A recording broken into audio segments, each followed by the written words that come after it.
Dahulu, awalnya posisi Ka'bah berada di dataran tinggi seperti bukit, kemudian gegara banjir bandang besar yang dulu pernah terjadi, akhirnya mengikis bagian kanan kirinya. Dengan barokah adanya air Zam-Zam itu, Siti Hajar dan putranya bisa bertahan hidup di tengah gurun tandus. Suatu hari ada sekawanan orang-orang suku Arab Jurhum yang melintasi jalan Kada. Mereka lantas melihat ada burung terbang berputar-putar di langit. Mereka lantas berkata, "Sungguh, burung itu berputar mengelilingi air, tapi setahu kita di lembah ini tidak ada air." Kemudian, mereka mengutus perwakilan untuk melakukan survei. Akhirnya, seorang utusan menemukan adanya sumber mata air. Mereka lalu kembali untuk menyampaikan kabar ini. Mereka semua lantas berjalan menuju sumber air itu. Setelah sampai di sumber air, mereka mendapati ada seorang wanita yang tak lain adalah Siti Hajar.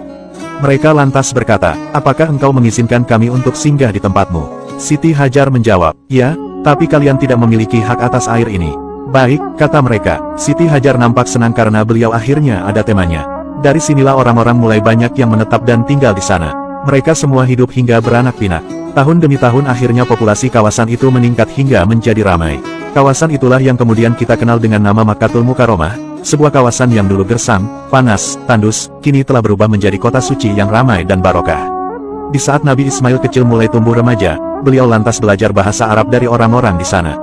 Kekaguman penduduk Makkah kala itu tertuju kepada Nabi Ismail. Setelah beranjak dewasa, mereka lantas menikahkan Nabi Ismail dengan seorang wanita di kalangan mereka. Doa Nabi Ibrahim benar-benar Allah kabulkan, istri dan anaknya akhirnya bisa hidup tercukupi kebutuhannya. Inilah bukti kebesaran dan pertolongan dari Allah Subhanahu wa Ta'ala. Daerah yang dulu gersang, kini telah Allah rubah dengan keberkahan dan kemakmuran.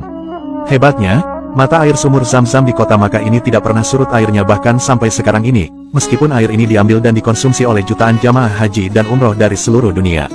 Semoga kita semua diberikan rezeki yang melimpah oleh Allah Subhanahu wa Ta'ala, serta bisa berhaji dan umroh ke tanah suci Makkah, dan bisa meminum air Zam-Zam ini. Amin.